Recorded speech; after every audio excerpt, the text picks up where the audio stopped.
Shalom! Welcome to Understanding the World with Rabbi David Kaufman. I am joined in the studio by Mark Finkelstein from the Jewish Federation of Greater Des Moines, and we will be joined in a few minutes by William Daroff from Jewish Federations in North America, and I'll give a broader introduction to him in a little bit. But first, the world in 5 minutes. So the big news coming out of the Middle East today is that there evidently were some Israeli airstrikes against targets in Syria, including at the Latakia air base and at a site, at least one site, near Damascus. I don't know how many sites are involved in this, but there are at least 2 sites, which seem to have been storage sites for anti-aircraft missiles of various types, SA-8 missiles and S-125 missiles, which are both, Russian-made anti-aircraft systems that are used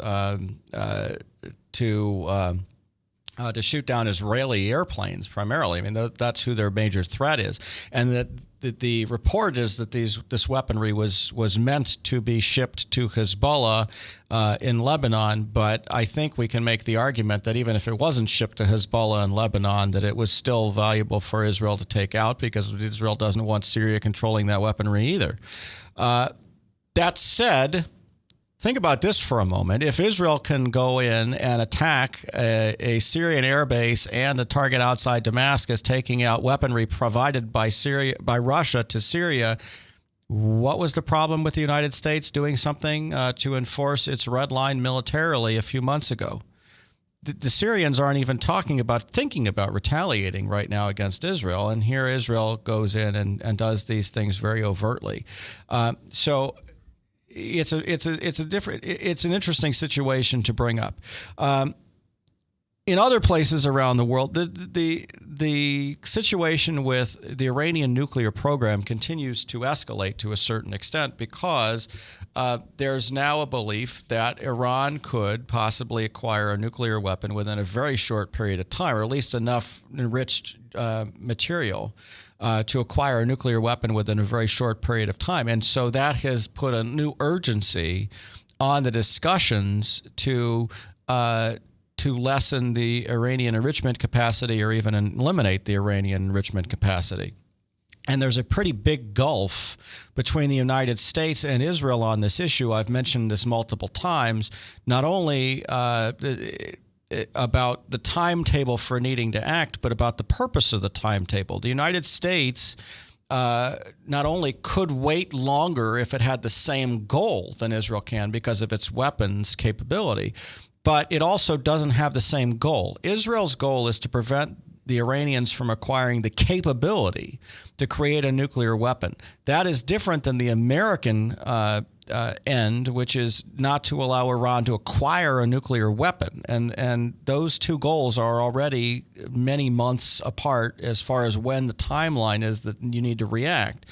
Additionally, the United States has the ability to wait longer on either one of those timelines because the United States has more weapons capability than Israel does. So if Israel's got a shorter deadline and has less capability than the U.S. even at that deadline, then the timetable between the United States and Israel in needing to respond is significantly different. And I think that's affecting the conversations right now between the United States leadership and Israel, and we can talk to William Daroff about that in a little bit. Right now, there is a very significant inflow of global jihadis, as the Israelis are now terming them, coming into the areas around Israel. And there's an article and Ynet News the other day that more than 30,000 global jihadists are fighting in countries that border Israel. That's a lot of people who are fairly radical. And Israel's border situation, therefore, is under threat even more than it would normally, because you're talking about not the threat of invasion. You're talking about the threat of penetration of a handful of people who are interested in doing harm. Even a handful of people, even one. You got to remember, one person with with bombs strapped to their body can kill a lot of people in a terrorist attack. So when you're dealing with 30,000 of those people, you're dealing with a very significant problem that needs to be addressed. So border security is a very big concern right now. On more domestic notes, there continue to be issues with the healthcare policy, and we've the Affordable Care Act here in the United States, and we've talked about this before about the need to reform our healthcare system. That the healthcare system has not been working the way it wants, the way we would like it to be, and needing to provide care. What's going on now is that there are mandates in the new healthcare law that mean that some existing policies can no longer remain in force because they don't provide all of the care options that are required under the new law. And many of those policies are therefore going out of existence as of December 31st. The problem is because people can't sign up right now because of computer problems and other problems on the healthcare.gov website. Those people who are losing their policies aren't necessarily able to get new ones very quickly. That may sort itself out in the next few weeks, and we hope that it does. But we could get to a situation that if it doesn't sort itself out fairly quickly, that Congress may well have to step in, and I don't know what they're going to do at that point, because you can't tell the insurance companies to reissue policies that don't exist. Because you've already told them they don't have to do that. And you can't have people then say, well, I should have insurance, but the government wouldn't let me get my insurance. Who's liable at that point for the health care? So that's a situation that is a real mess, and I'm sure we're going to hear more about it in the next few weeks if computer systems and sign-up systems for the Affordable Care Act don't get taken care of. There's much more to talk about with William Daroff, who we'll speak to after our break. This is Understanding the World with Rabbi David Kaufman. We'll see you in a couple minutes. From the RE/MAX Real Estate Concept Studios, this is Webcast One Live. I'm Brian Leach, owner and general manager of Service Legends. I brought along a couple of the home comfort heroes. Hi, I'm Tammy Wells. I am Nick Wonderscheid. I'm administrative manager I'm the senior technician from Service Legends. It seems like every good thing, when you feel it to the bone that it's good, there's a lot of hard work put behind it. I don't think that you can fake it and have it turn out good. You know, if we seem like, okay, that's just weird, it's just a furnace, why would you believe so deeply in a furnace? It's not just that, you know, we want to show the world that you can have good service. Yeah, I mean, it's got to be, it's your home. You know, it's built into our daily trainings, it's built into our culture, that we're going to do whatever it takes to have each client say they love us, period. That's why we spend all the hours in the training that we do. And if we guarantee it's going to be a good experience for you, or else it's free, what type of work do you think we're going to do? There is a guarantee. Temperature selection guarantee, fixed right or it's free guarantee, comfort guarantee, best value guarantee. All of these guarantees hold us accountable to ensuring that we exceed your expectations. And if for whatever reason we'd fail and we can't make it right, we guarantee all of those guarantees with a 100% money back guarantee. I mean, if you don't think that your technician can fix it right, are you going to say that to a client? No. You don't have to worry about having a technician come to your house. We drug test, background check all of our team members. We put safe people in your home. Each and every one of our service techs, 400 hours a year in training. You tell it the minute they walk in the door. They know what they're doing, they've done their homework, and they actually truly care about what you want. Because at the end of the day, you're the person that makes sure I have a job. They're going to be listening. They're going to want to know what your challenges are. Then they're going to come and give you options, and you get to choose. If I'm there to help and I make it easy and painless, I did my job right that day.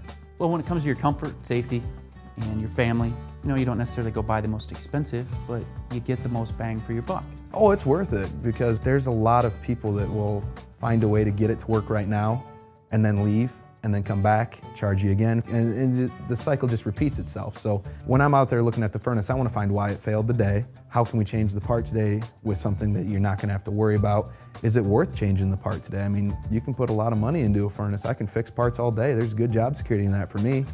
But is it the right thing for you?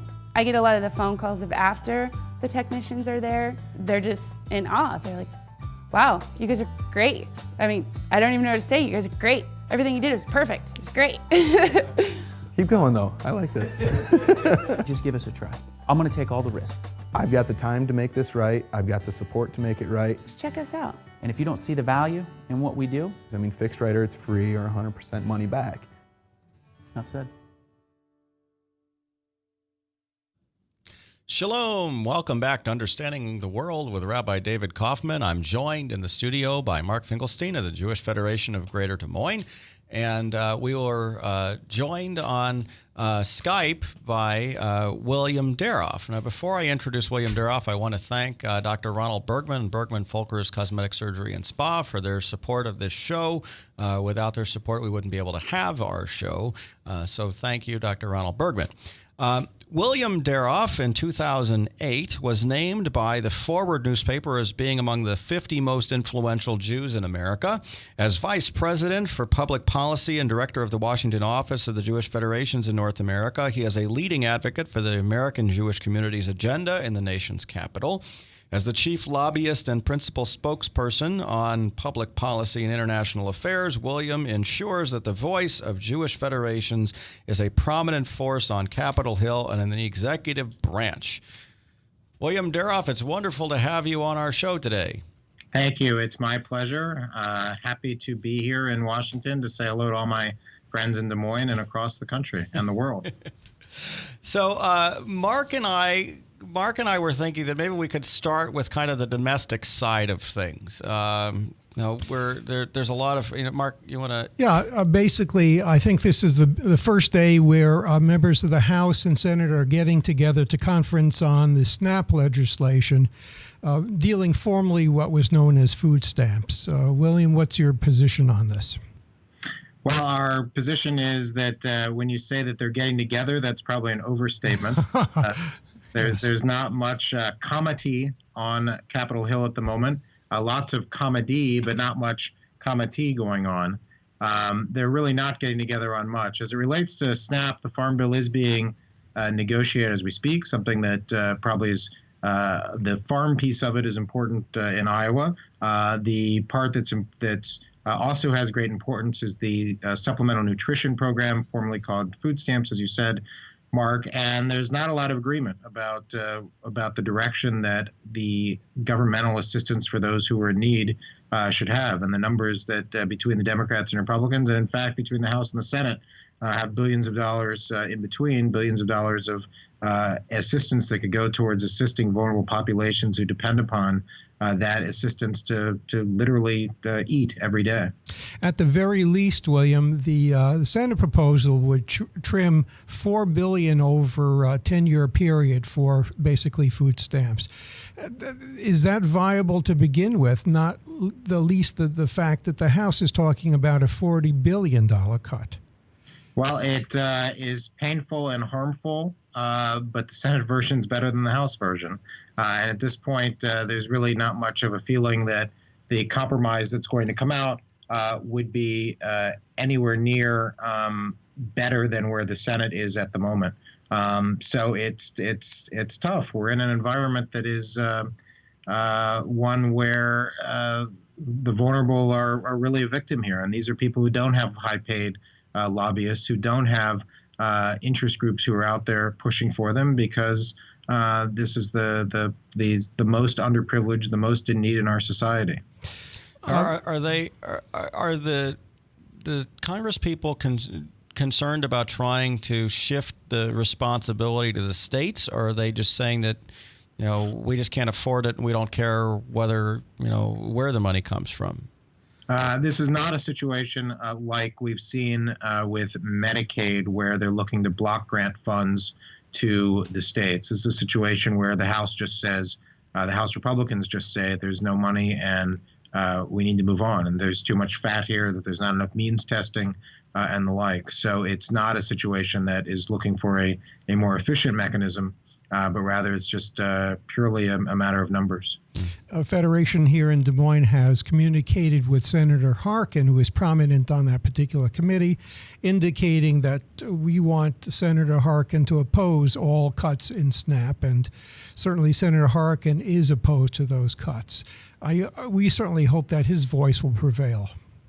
Well, Senator Harkin has been a leader in those issues for the many decades that he's been in the House and the Senate.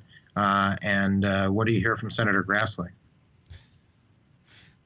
I don't think we've heard much of anything. We haven't. Yeah. So let's move to ACA. What are you hearing about ACA from the Federation's perspective? I mean, I've heard good things that people have been able to find policies that they otherwise wouldn't have and saved money, and I've heard that people have found policies that are much more expensive than what they had, and some people haven't been able to find them at all. Well, it certainly at the moment is the web access at healthcare.gov is a punchline for Jay Leno and Conan O'Brien and Jimmy Kimmel and for most of America. Nancy Pelosi was on public radio a couple of days ago and reminded everyone that when the Medicare Part D expansion occurred, the prescription drugs for Medicare under the Bush administration, that there were similar difficulties getting online during the beginning, and they worked their way out. So at the moment, it's pretty much a sort of caught up as a political football. As far as the substance of it, I hear, like you hear, stories on MSNBC about people finding economical paths to health insurance, and stories on Fox News of people finding non-economical paths, and all sorts of stories across the board, really on both sides, that have people who are being pushed off of their health insurance because of it, or who have found the panacea or the nirvana because of it. So I think it'll take a while before the dust clears and the smoke clears and we're able to see what the real impact at this early stage of the exchange game is. Do you think there's any possibility that this stuff is handled in time for the December 31st deadline, or do you think there's a possibility that Congress has to do something about delaying implementation or something else until then? I think that is an excellent question that no one really knows the answer to. The fellow who has been put in charge of figuring out the website is a good guy, a great Jewish communal figure, Jeff Zients, who was at the Office of Management and Budget, a very capable individual. They've set a new deadline of early November for everything to be up and running. I've not seen any real data on how many people are actually signing up. But clearly these sort of headlines would dissuade a lot of people from signing up, and particularly the people who are needed in order to make the economics work, who are the relatively healthy, relatively young folks, as distinct from those who are relatively unhealthy and relatively unyoung, who maybe would be more willing to keep pressing the return button or to keep pressing the refresh and to wait for the site to come live. So clearly there's some issues here that need to be worked out. I don't know that there's much willingness on the Hill or, frankly, in the White House for there to be any sort of extension put on, and I'm not sure that the Obama administration really wants to fight that game. I think the Republicans would be happy to have, as we switch from the discussion about the budget shutdown, to have a discussion more about Obamacare, which is where they wanted to be in the first place. So I think politically that's not where the Obama administration wants to be. But if the numbers don't add up and they can't figure out the website and they're not getting their enrollments, they might be forced to at least to try. William, do you have a ballpark figure of how many Americans will eventually be enfranchised by ACA? Not a number that's particularly reliable. There certainly are estimates out there about how many uninsured and underinsured would become able to receive health insurance who weren't before, tens of millions of people. But unclear at the end of the day the extent to which this opens those doors for them. And one thing that is an interesting fact, we were talking about the vulnerable populations as it relates to SNAP, is that there are millions of Americans who don't have access to the internet. I know, Rabbi, you expect that everybody is watching this show right now via the web, but there are millions of people who are really in a demographic of folks who probably could use health insurance, who don't have the ability that we all have just to click on and get through. And certainly there are mechanisms in place, 800 numbers and the like, but still that piece of it, as we see with the census every 10 years, is a tough nut to crack as well. You think that the issue of pre-existing conditions is one of the benefits you think of ACA eventually? I think that there is widespread bipartisan agreement that the pre-existing conditions piece, as well as extending for children to be on their parents' policies, are two of the benefits that affect a lot of people and affect a lot of people positively. And affect soccer moms, affect suburban folks, Republicans and Democrats alike. So those would be two pieces that, notwithstanding Republican talk about abolishing Obamacare, which probably can't be done in one fell swoop, those are two of the examples that that have widespread public agreement that I'm sure the Republicans would just leave alone. Let's talk about the stuff that happened today with Syria and Iran. We'll shift gears just a little bit. I know there was a discussion with some Jewish community leaders with the NSC about Iran, and then we have the Israeli strikes in Syria today. Can you give us kind of an update from your perspective of what's going on, administrative position toward Iran, Israel, and kind of Jewish community leaders? What's going on in that regard to those? Sure. And I think probably it makes sense to separate the two. I think that the administration's actions and inactions, as well as the sort of general sense of Congress and the American people about Syria and about American action in Syria to stop the chemical weapons, informs where America is on Iran and where the world thinks America will be on Iran. But I think they're beyond that. I think they're pretty separate issues. As it relates to Syria, all I know is what I read in the newspapers. As you said, the Obama administration, just as we were going on the air, confirmed to CNN that the Israelis were behind the missile attacks, the Israeli Air Force missile attacks that took out weapons that presumably were meant for Hezbollah in the south of Syria, heading towards the south of Lebanon. This would be consistent with other media reports, also not confirmed by the Israeli government, of the Israelis taking action to ensure that the Syrian civil war and the Syrian strife doesn't spread in a way that would bring negative consequences to Israel. Hezbollah is stretched thin. They're obviously closely allied with Assad. This would be a way of sort of Syria of Israelis putting up a wall and saying, do what you're going to do within your borders, just don't do anything that's going to impact our geostrategic positioning. So this sort of limited response, very targeted, is something that the Israelis have done now, as I said, 3 or 4 times, without there being any Syrian response or Lebanese response other than some griping. So I think that goes to show a recognition by the Syrians that they don't want, by Assad particularly, that he doesn't want to bring Israel into this, that he wants to fight on his own terms, on his own territory. As it relates to Iran, as you said, there was a meeting yesterday that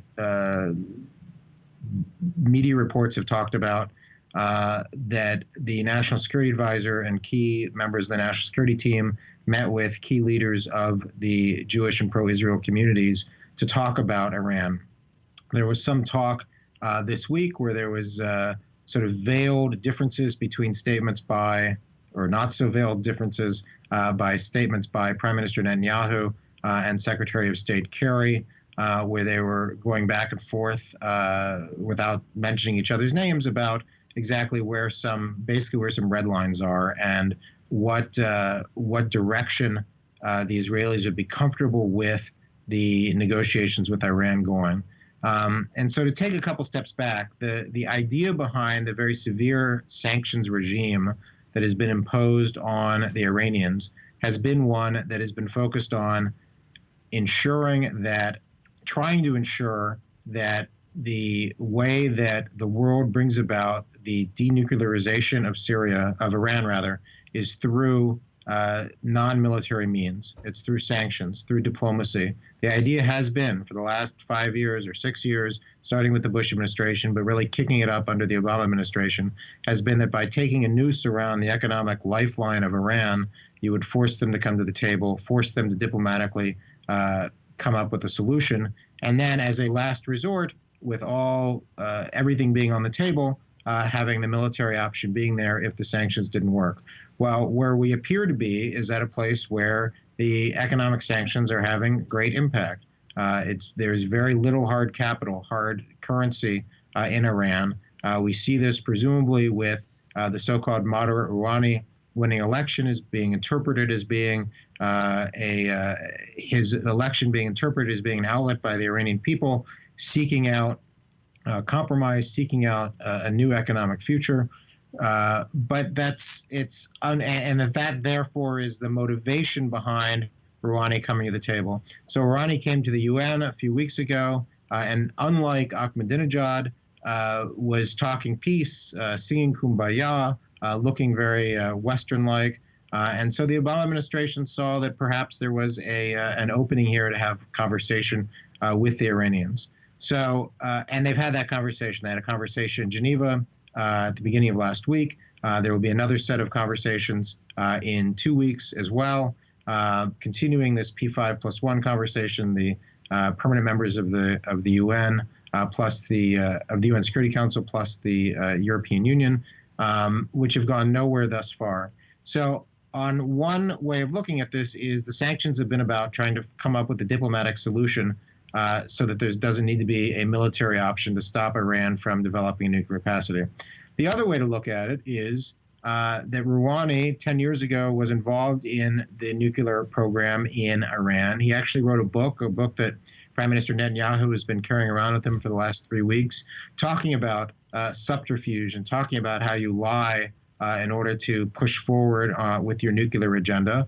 And so there's a feeling that that even if Rouhani is Thomas Jefferson in disguise and or a pacifist of some sort, that A, he has a history of lying, and B, he's not really the guy who's in control, that it's a supreme leader, Ayatollah Khamenei, who is the leader, and that there's no real sign that they're changing directions here, or that the Ayatollah is not as hell-bent on destroying Israel and increasing Iran's positioning within the region. And so the Israelis are saying, as is the pro-Israel community here, as is much of the Republican and Democratic powers in the Senate, are saying the United States don't give up anything, don't allow them to take half measures, because it's just a mechanism for the Iranians to, through subterfuge, continue to develop their centrifuges. Well, William, you were talking as well about the decreasing time span before it would be possible for the Iranians to put together a nuclear weapon. Has that been taken into account by Secretary of State Kerry, and if so, how? So the clock is ticking. We don't know exactly how those of us who don't see the intelligence, don't know how far away the Iranians are from developing a nuclear capacity. We hope that the United States government knows. We hope that the Israeli government knows. We hope that NATO knows, that the forces that are out there who would prevent Iran from developing a nuclear capacity have that sort of intelligence. I am told that the intelligence is out there and that we can be confident that both the United States and Israel know what the Iranians are up to with some pretty good clarity. That being said, it's a question of I think the Netanyahu approach is a sensible approach, which is don't provide them any confidence-building measures, don't provide them any pats on the back for making meaningless gestures, force Iran to do what Iran must do, which is to totally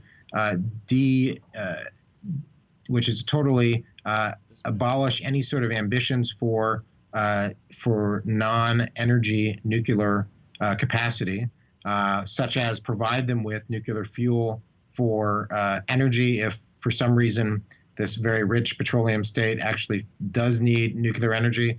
Do what the Canadians do what the Mexicans do, and have them import nuclear fuel that can't be used militarily. Have them totally abolish the sites that we know about, and to allow for unscheduled, verifiable, and comprehensive inspections by the IAEA. That it should be all or none, because this is the sort of thing that you don't want to get to the place where the Iranians are one turn of the screw away from having a nuclear capacity, because by that point it's too late. And you only need to look at North Korea to see how crazy a crazy leader can be, and how when the North Korean dictator blows his nose, all of the world's powers come forward with a Kleenex. And that's North Korea, which doesn't really have any global ambitions and which is very much under the shadow of China. But you look at how tender the Middle East is, and imagine what would happen if Iran got a nuke. The first thing that would happen is the Gulf states would need one as well, and Egypt would need one. You'd have a total change in the balance of power in the region, and beyond Israel being at risk, all of Southern Europe would be at risk from nuclear blackmail as well. William, what is the situation as far as the Israeli military threat against Iran? I mean, I hearing the rhetoric about the time situation, that Iran could get a weapon quickly. One of the first things that came to my mind was maybe the Israelis are going to act relatively quickly, and that the United States is trying to convince Israel not to do that. Has that been part of the debate here? There have been press reports that at various times along the way, the administration has had to send, the Obama administration has had to send emissaries to try to convince the Israelis to back down, most notably before, in October, before our American election, when there was thought that the Israelis were about to go forward.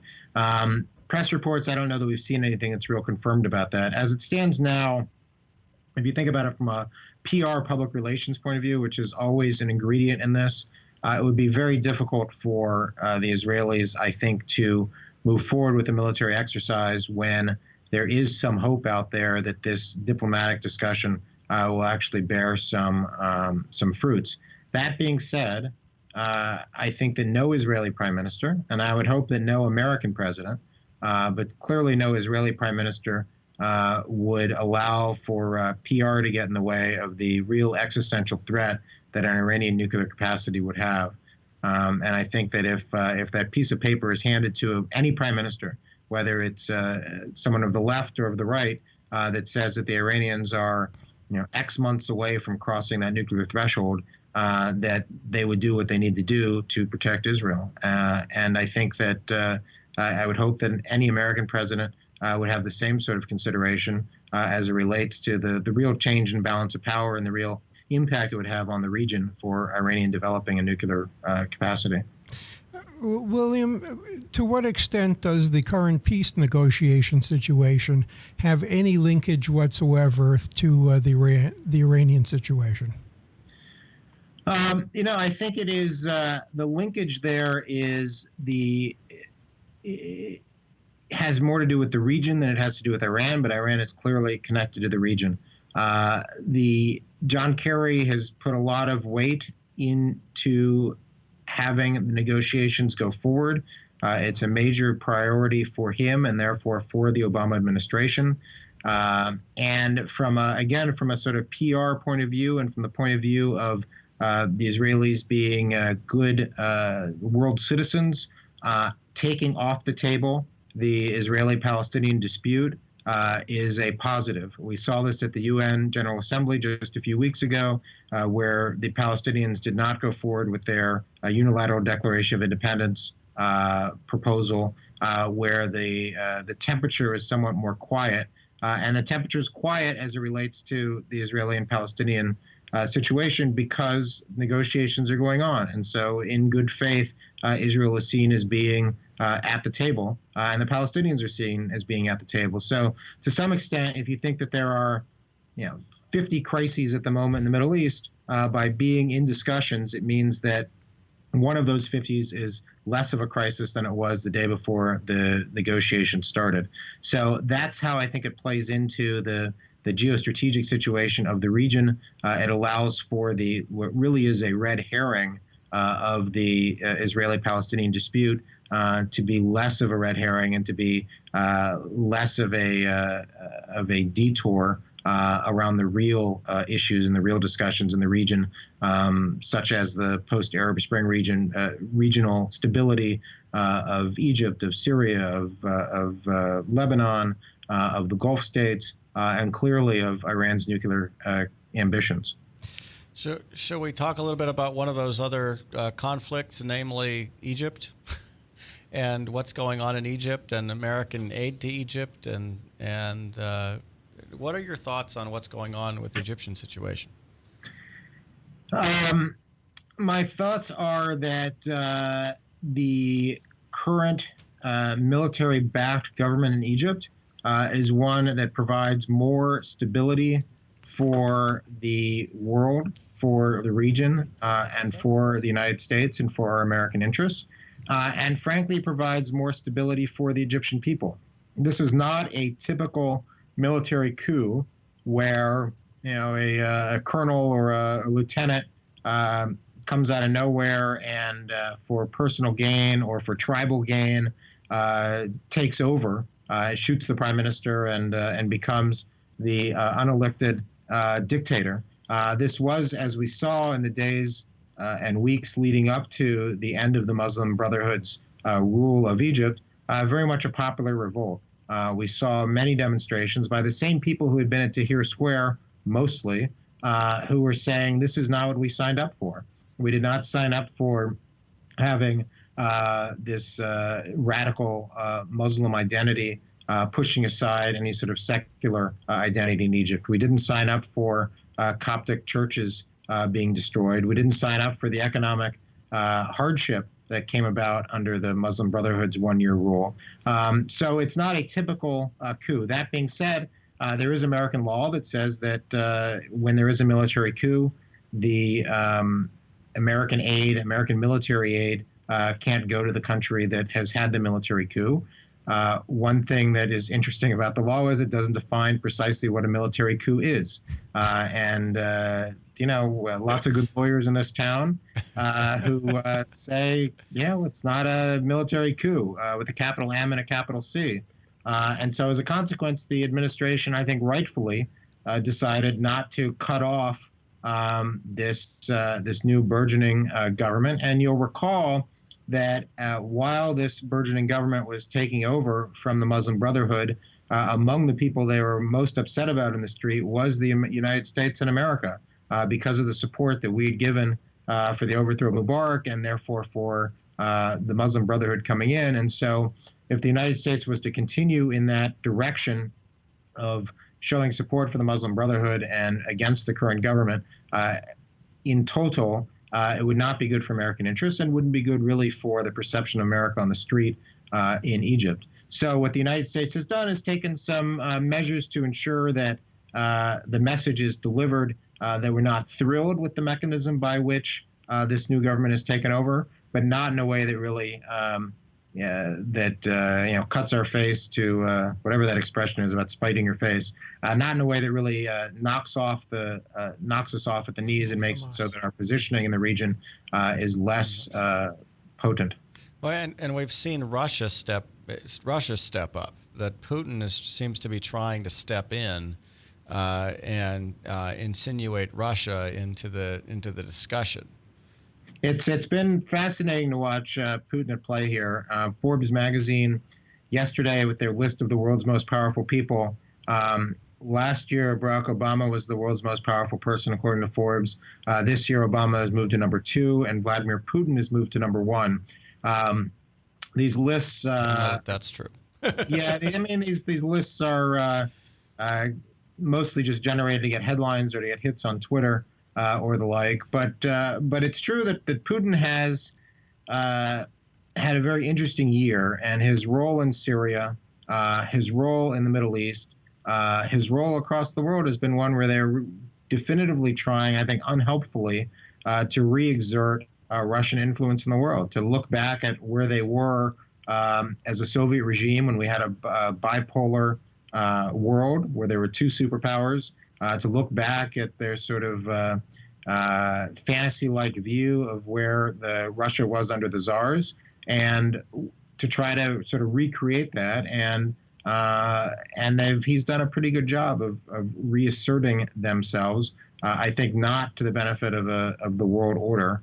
And clearly, this is another place where they're just trying to get involved to stir up trouble.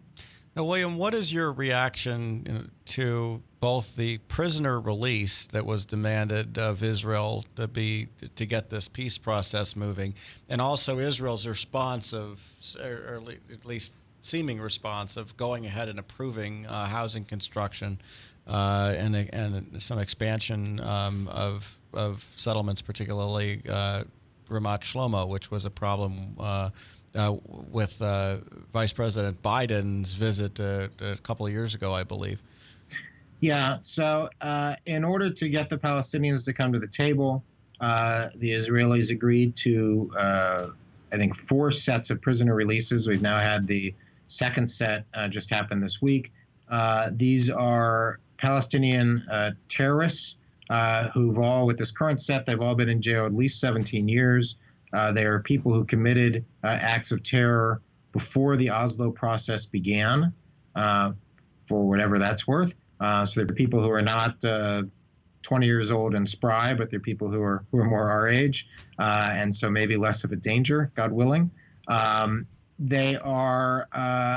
It's very troubling, and if you watch the press reports, you see family members of those who were killed in the 80s wondering why these murderers are now free, and particularly for a Likud government, for a right-wing government like Netanyahu's, to allow these people to be free is very troubling. And you see a lot of consternation in Likud circles about this. But I think it goes to the point that, and something that Netanyahu has not gotten much credit for, which is that he's willing to make some sacrifices for peace.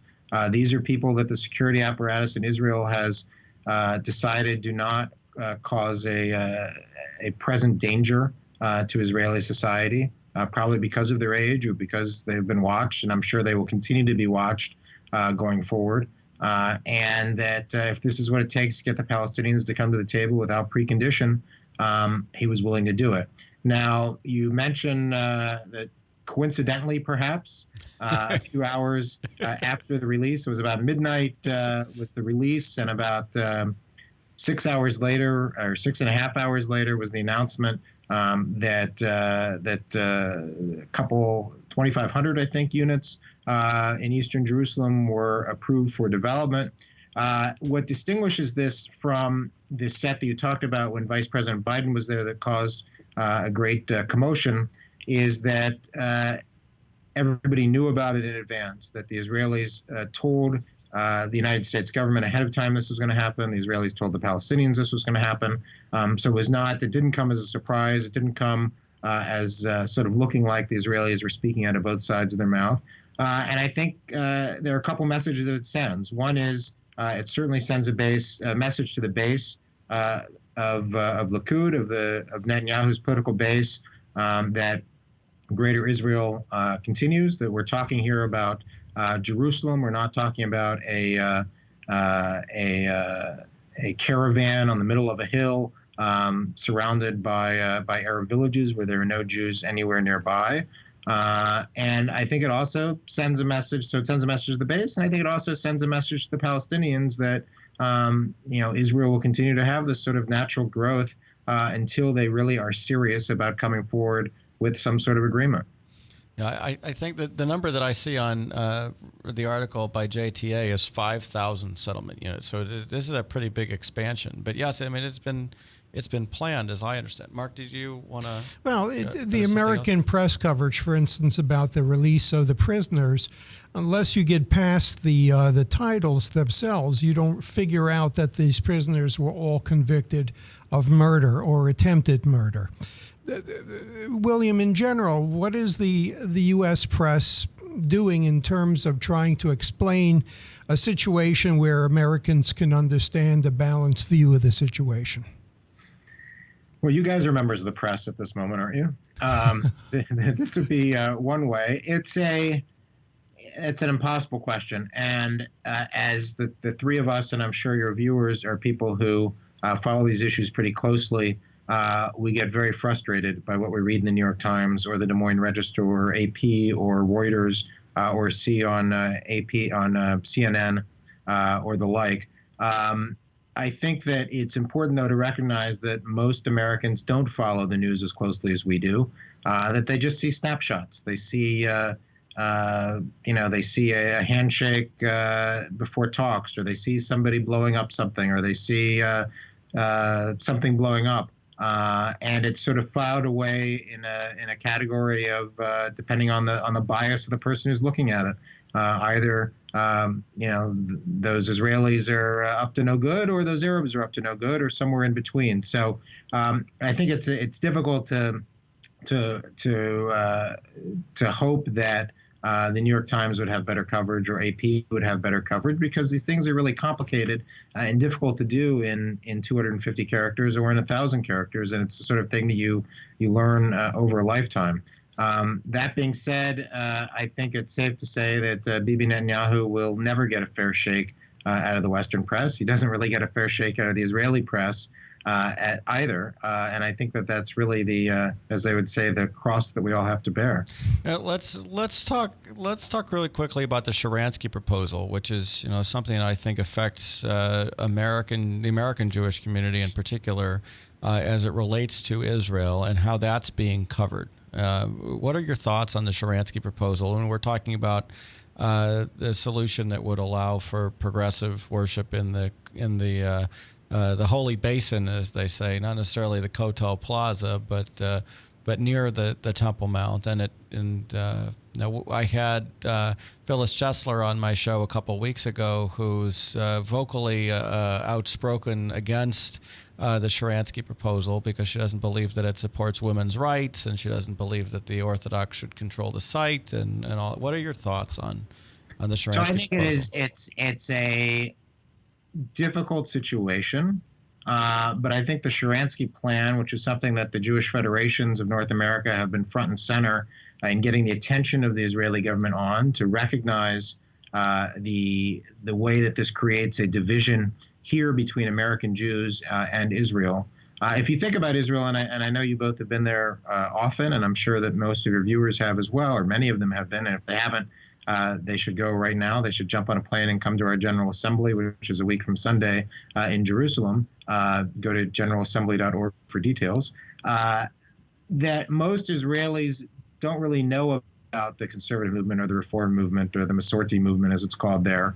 But rather, there's sort of two brands of people or three brands of people who are worshiping in Israel: the Haredi, the ultra Orthodox, the modern Orthodox or the religious Zionists, and then really what we would call those sort of secular average Israelis who have a synagogue down the street, who know all the prayers, but really if they show up on Yom Kippur and Rosh Hashanah, that might be just about it. And there's really not a space in Israeli civil society for what we would call the reform movement and the conservative movement. They just don't exist there. And so as a consequence, when we, as we're walking to the Kotel, to the Western Wall, are not able to hold hands with our wives or our daughters the way that 90% of synagogue-going Jews in America do, the Reform and Conservative Jews, the Israelis don't get that is not normative. And that's something that we as Jewish federations have tried to ensure that the government gets, that this is an issue that really has meaning here in the United States, even if it doesn't have meaning for most Israelis. That being said, there clearly are Israelis who would like to pray at the Kotel in a number of different ways. The Women of the Wall are interested in women being able to wear tefillin, to read Torah at the Kotel. There's also a movement afoot to try to have it so there is not the division of genders, where men and women can pray together at the Kotel, can hold hands the way that we can in a Reform and a conservative synagogue here in the States or in Israel. And so what the Sharansky proposal does is it creates a separate part of the Western Wall Plaza over the area that's called Robinson's Arch now, which is just as you're looking at the Kotel, just to the right, that would be at the same exact level as the current plaza, where the Kotel, where the wall itself is there, and where there would be free range davening, free range praying in a pluralistic way, like we have in Reform and conservative synagogues.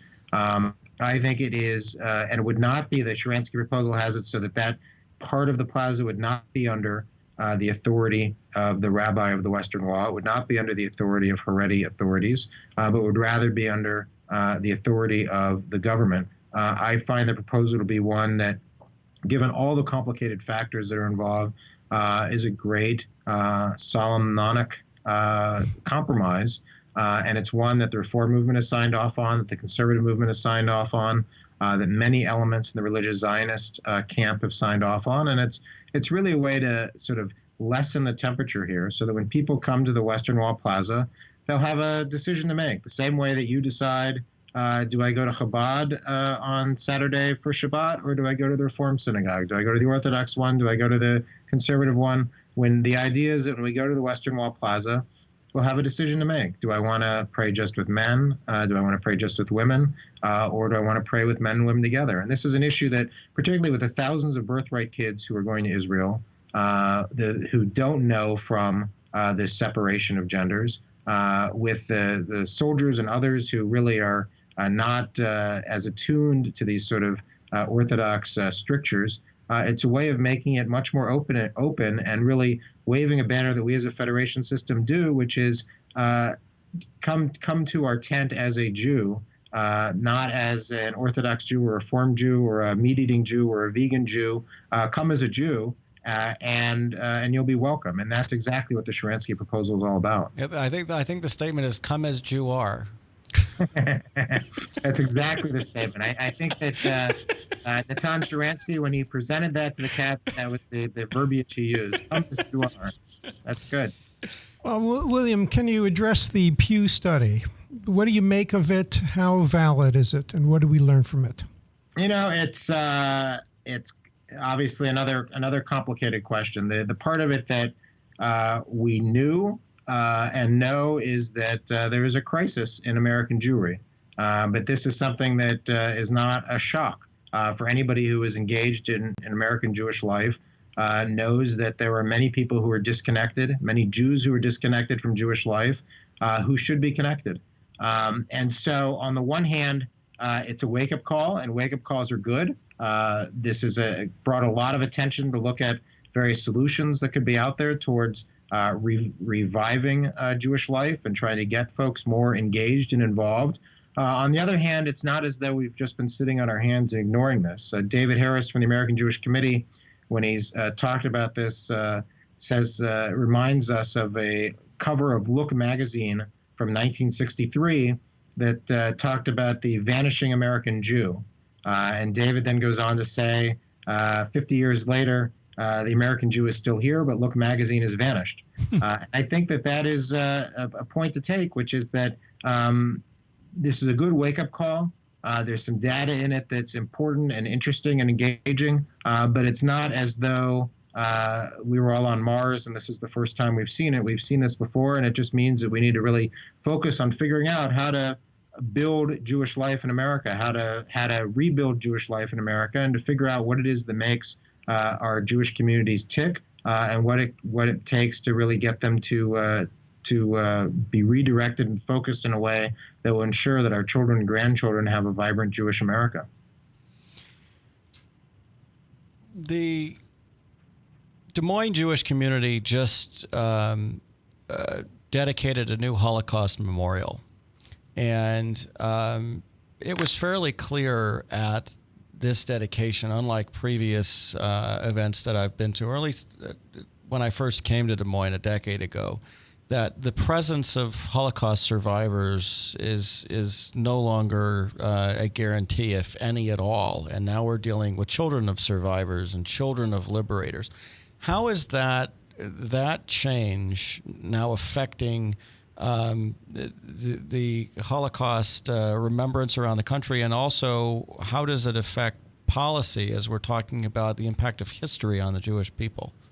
It's as someone who goes to a lot of Holocaust remembrance events myself, and who really came into Judaism through the study of Eastern European Jewry and the Holocaust, it is troubling and it's sad that our children and clearly our grandchildren are not going to hear the stories live of survivors talking about what they experienced. What they will do, though, thankfully, thanks to places like the Des Moines Holocaust Memorial, thanks to the U.S. Holocaust Memorial, thanks to Yad Vashem, thanks to the Spielberg Project, and thanks to technology, there's a great deal of testimony that is out there, real live testimony of people, so that, again, we can be in a place where we never forget. To connect this with the Pew study, one of the interesting pieces of data that's in the Pew study is that over 70%, the number one answer, over 70% of American Jews, when asked what's the most important thing about being Jewish, said remembering the Holocaust. And this is good news and bad news. The good news is that we have instilled, as an American Jewish community, as American Jewish leaders, we have instilled the need to remember, to recognize the millions who were lost, to recognize the antecedents of the Holocaust, to recognize how terrible it was and where were we and where we've been. And that's important. Much better than the opposite if just 50 some years later or 70 years later we had forgotten. The bad news, though, is it's not a lot to build an American Jewish community on. For us to identify ourselves as Jews through Hitler, for us to say, I am who I am a Jew because of the Nazis tried to eliminate my people, is not the greatest motivator. It's not, it ignores the beauty of Judaism. It ignores the beauty of our ethics and our morals and our values and our stories and our history and the positive pieces of our history in a way that is sad. So I think that it is important for us to find a balance where we are ensuring that future generations recognize what we've lost as a people, but that we don't totally take all of our identification as a people in those 6 million losses. The Israel Action Network, William, can you explain that? Sure. The Israel Action Network is the endeavor of the Jewish Federations of North America in partnership with the Jewish Council for Public Affairs, which seeks to combat the assault on Israel's legitimacy. This is, if you think about Israel's legitimacy as a state, there are attempts out there to categorize Israel in a way that no other sovereign state would be categorized. And you see this at the United Nations, where when Israel is sort of systematically eliminated from being involved in deliberations like no other country in the world is ostracized. You see that through the boycott, divestment, and sanctions movement, where there is a systematic attempt to equate Israel with apartheid South Africa.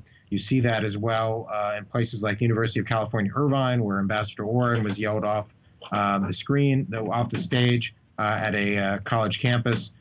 And what the IAN, the Israel Action Network, which is supported by the Des Moines Federation and by over 100 federations across North America, is doing is to give federations and communities and community relations councils the intelligence, the know-how, and really the action plans to push back to ensure that this scourge of delegitimization doesn't catch on. Well, William Daroff, thank you for joining us on Understanding the World today. And for those who want to follow William Daroff, you can with the @ symbol at DAROFF on Twitter. William Daroff is one of the leading Jewish tweeters out there, I guess I should say. Thank you for being on our show today. Thank you for sharing all your expertise with us, and thank you for all the wonderful work you do on behalf of American Jewish community and from Jews around the world. Thank you both very much. Thank you for all you do for us across the United States and in Des Moines. I'm a big fan of both of yours, and I'm glad to be a part of this and look forward to the next chance we have to do our part for American Jewry. Thank you. See you next week. From Consumer Credit of America was your personal webmaster, Tom would filter out all bad debt emails. If Tom was your mailman, you'd never get any debt reduction junk mail. If Tom Coates was a lineman, he'd block any phone calls offering to reduce your credit card debt. Hi, I'm Tom Coates with Consumer Credit of America, and we're still your best choice for credit counseling. We're local, we're accountable, and we can do more.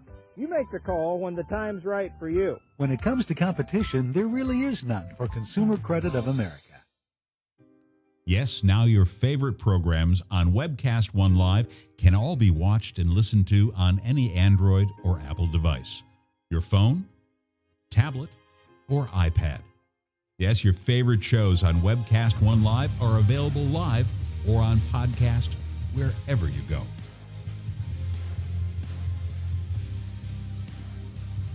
Let me introduce to you some of our great shows. Shalom. Every week on Understanding the World with Rabbi David Kaufman, we'll talk about issues in the Middle East, issues related to the Jewish tradition and religious traditions in general, and keep you up to date on exactly what's going on around the world. You may know some of the story, but you haven't heard all of the story until you've heard it on Understanding the World with Rabbi David Kaufman and our special guests we have on every week. Hi, I'm Doc.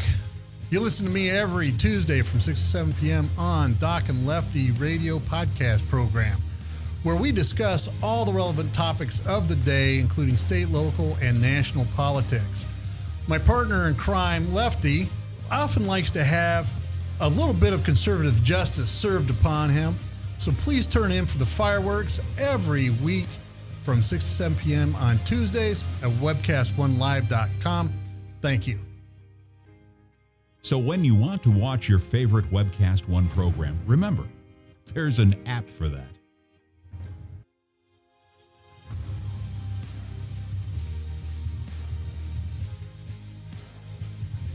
You know, there's an app for that.